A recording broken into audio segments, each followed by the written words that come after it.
Hey guys, the simple answer to Ukraine's drone problem. I have the solution, the simple answer that's cheap. And it wouldn't be deployed in every scenario, but in a lot of scenarios that Ukraine finds themselves in. So, what's that solution? Fishing nets. Fishing nets would solve their drone problem, and it would solve it instantly. How would you deploy them? Well, if you're in a forest and you got yourself a little foxhole dug out or some kind of trench you're hiding in, what you would do is you'd have someone climb a tree or something. You'd want them, roughly 10, 15 feet in the air. And then when the drone comes in on kamikaze to kill you, the net catches it. Now, maybe the drone would explode in the net, maybe it wouldn't, but deploying a fishing net, no drone is going to be able to rip through a fishing net. They're just too strong. But they're cheap. The main thing here is Ukraine troops' survivability would rise above 50%. It'd probably land in the 70 percentile if you did it correctly. Now, this would probably work even on top of tanks and armored vehicles, although this is not specifically what I'm talking about. Um, I would be deploying them along my trench lines, specifically where I'm at. You know, it would protect your artillery pieces from being destroyed by drones. Um, yeah, that's the simple answer.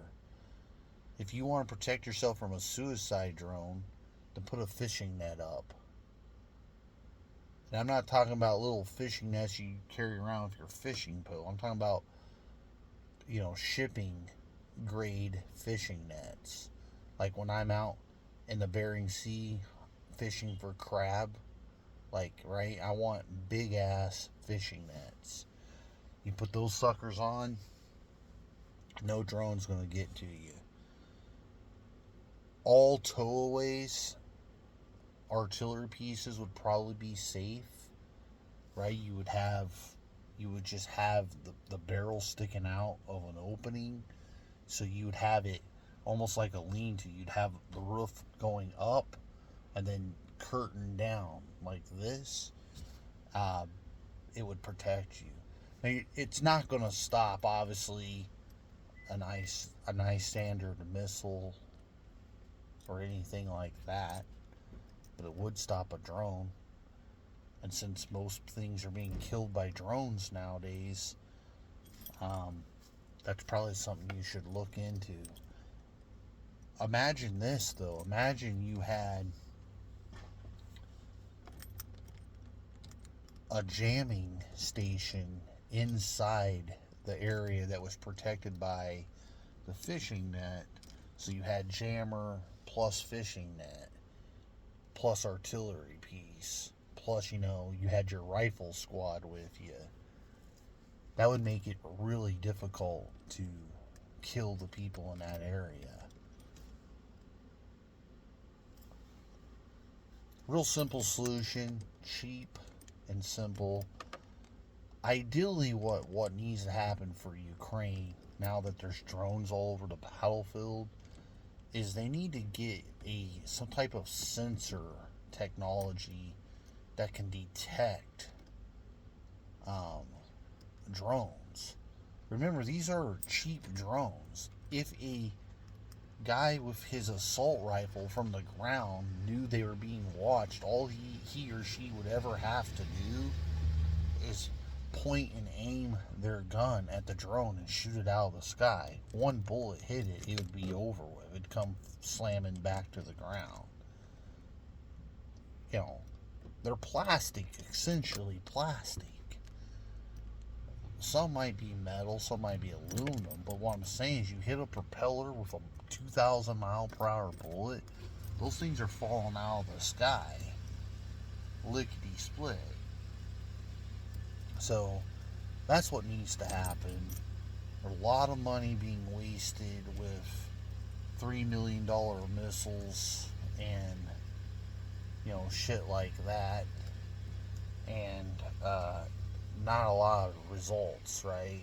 I mean, the $3 million missile kills the drone, but what I'm saying is, you can't financially keep up with that. You can't produce them. Matter of fact, I just read an article the other day that was talking about, or not the other day, yesterday, as in the other day, that Northrop Grumman and I believe it was L3 Harris developed almost all of America's rocket motors, and there's a bottleneck in America's rocket production because they do all the rocket building, which is also way behind in missile production. So Lockheed Martin and General Dynamics are coming in together, or at least in talks of building a new rocket motor company that would bring competition to Northrop Grumman and hopefully alleviate some of that bottleneck where more missiles can be produced. Now, they're not obviously talking about arming Ukraine with missiles. They're thinking more along the line helping America produce missiles for their own military. So those things are going to happen, guys. So just keep an eye on that. But the simple solution to Ukraine's problem, get a fishing net. Another thing too I would point out that I don't understand is how Ukraine fell is miserable at deploying troops. Like they should have no less than 10 guys who specialize in Stinger missiles attached to each rifle squad, and they should all be strung out. Like if you're hiding inside of a tree belt, they should be strung out all along that tree belt.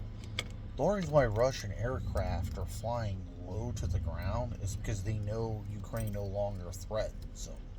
They don't have enough Patriot missiles. They don't have enough Patriot systems. They just don't have anything really. That's why they don't care anymore. But the Stinger's biggest thing that it would fail to do would be if you flew high. If you flew real high in the air, right, you'd be out of its range. But low to the ground, low and slow, the Stinger's going to kill Russian jets. And this should be an automatic. You should just have it, period, with every guy. It just makes your area of defense a lot harder for Russia to attack, even if they're blowing the shit out of it with artillery, right? It's no different than World War II. You hide inside your 10 your 10 feet deep in the ground bunkers until the artillery's done, and then when fighting happens, you come back, you pop your head back out, grab your gun, and you go to work. It's no different, So anyway, all right, talk to you later, guys. Bye.